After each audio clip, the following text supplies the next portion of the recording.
Well, hey everybody, Mr. Reeves back with you, and in this video we're going to be solving two-step inequalities. That's right, we moved up from one step to two-step. The good news is we have gotten all the hard inequality stuff out of the way, and this lesson, I think you will actually find, even though it's two steps versus one step, might be a little bit easier for you because now it's not as new. All right, we're actually going to be going through and working through some problems out of the textbook in my next video. We're going to go ahead and assist or get the assistance of Khan Academy to get some practice problems on solving two-step inequalities and also solving some word problems involving two-step inequalities. All right, so let's go ahead and dive right in. Okay, so remember when you have a two-step equation, all right, you do the inverse operations in the inverse order. So order of operations when you're simplifying an expression, inverse order of operations when you are solving. So if I had 8x minus 8 equal negative 72, I would first do the inverse or the opposite of subtracting 8. I would add 8 to both sides, and I would get 8x is equal to, let's see, that's going to be negative 64, right? And then I would divide by 8, and I would get x is equal to negative 8. So if it were an equation, the answer would be x equals negative 8. But it's an inequality, and since I divided by a positive and not a negative, remember if you multiply or divide by a negative, you must reverse the inequality sign to keep it true. So the answer simply, instead of x is equal to negative 8, is going to be x is less than or equal to negative 8. All right, so that's what we would have there. And there we go. Ka-chow! All right, so now they're going to ask us to do the same thing, but then they want us to match it to a graph. All right, so here we go. Again, two steps. We're going to do the inverse operations in the opposite order of we would do going forward. So instead of adding 18, we're going to subtract 18. I'm going to get 5a is less than, what's that going to be, negative 45, I believe. All right, and then I'm going to divide both sides by 5.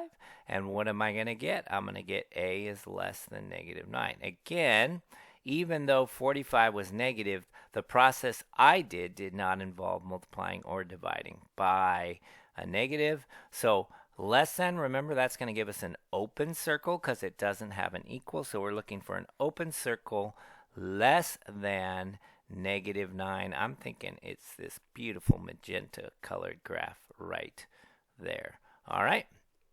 Okay, so this one we're going to have to reverse the inequality sign, right? Do you see that negative coefficient? So try to get in the habit of looking for those ones right off the bat. Look for those negatives to remind yourself you're going to have to reverse it. So I'm going to subtract 35 from each side. That's going to give me negative 4x is greater than, what's that going to be, negative 32. And then I divide by a negative 4. Bells and whistles should go off in your head. I divided by a negative, so I'm going to reverse that inequality sign. I'm going to flip it. And a negative divided by a negative is a positive. So the answer is not x is greater than 8. The answer is x is less than 8. X is less than 8. All right, so you see how that works? Just like, whoops, what did I do wrong? Give it another shot. Let me go back and see where my mistake was. All right, negative 4x plus 35 is greater than 2. Subtract 35 from each side. Negative 4x is greater than negative 32. X is less than 8. All right. That would be negative 4x, negative 32.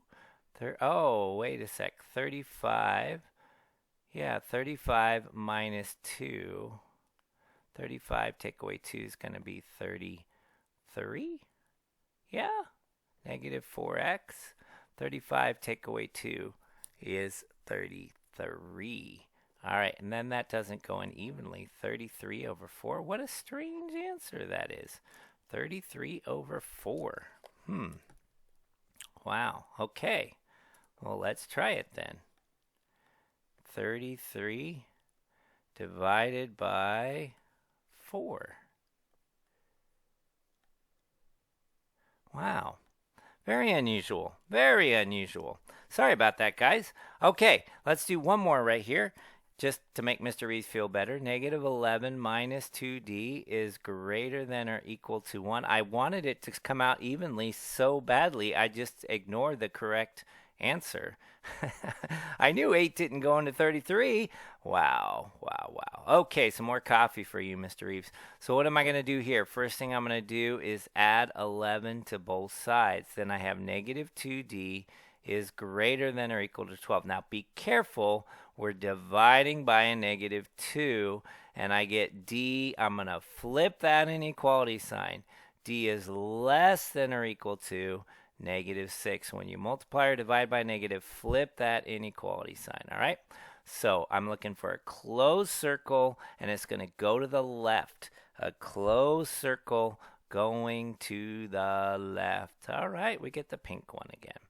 All right, there we go. All right, let's go on now to a word problem or two.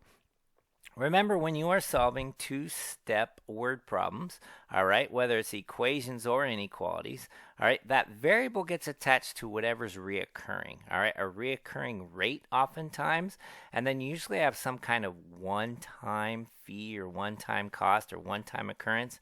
All right, and the thing about inequalities that we're going to have to be careful that makes it a little more challenging is figuring out which of the 4 inequality symbols we're going to be using. With the equations, it was always equals, so we didn't have to think about that part.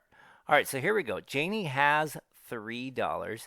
She earns $1.20 for each chore she does, and she can do fractions of chores. Interesting. She quits at a fraction of a chore.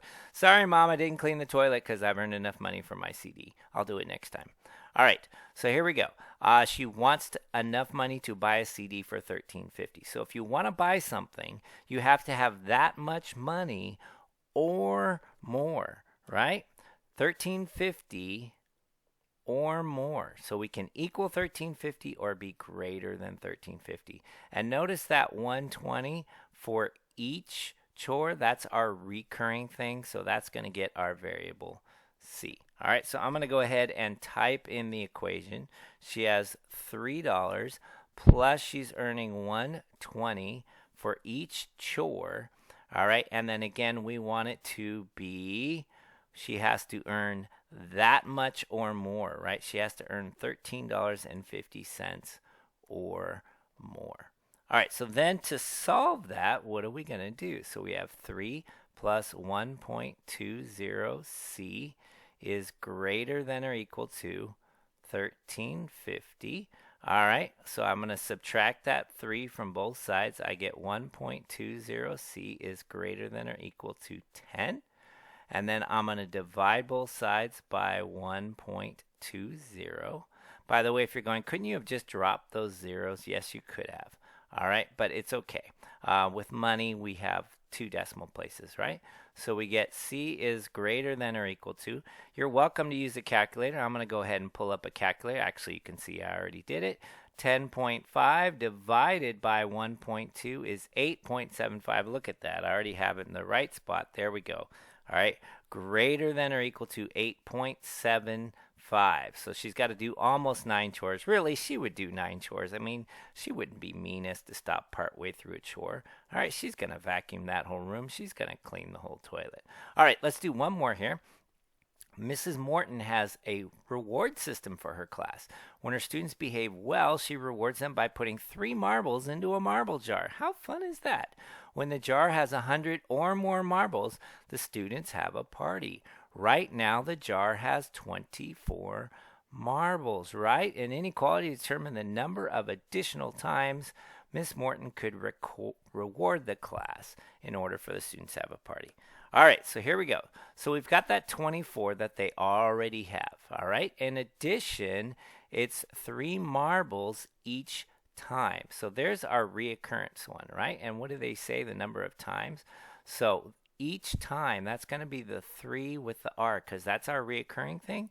And the jar has 100 or more. So that's going to be greater than or equal to 100.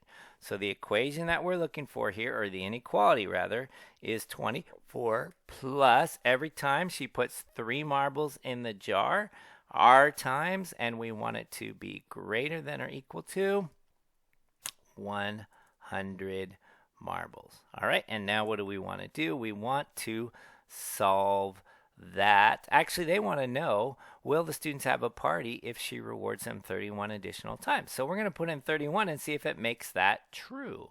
So 24 plus 3 times 31 is greater than or equal to 100. I sure am thinking it's going to make it true. If we subtract 24, all right, 3 times 31 has to be, and I'm going to put a question mark up here because we want to know if this is true. 3 times 31 is greater than or equal to what? 76? Well, 3 times 31 is 93. 93 is greater or equal to 76. Yes. Yeah, a lot extra. A lot extra. Okay. Okay, there we go. Alrighty, great work. By the way, there's a calculator here. You can use, if you need to use a calculator, or of course you can use your own calculator. Alright, so that's just an introduction video on solving two-step inequalities and solving some word problems involving inequalities. I'll be making another video, like I said, where I work through a lot more practice problems. But hopefully this is enough to get you going. Until next time, have a great day.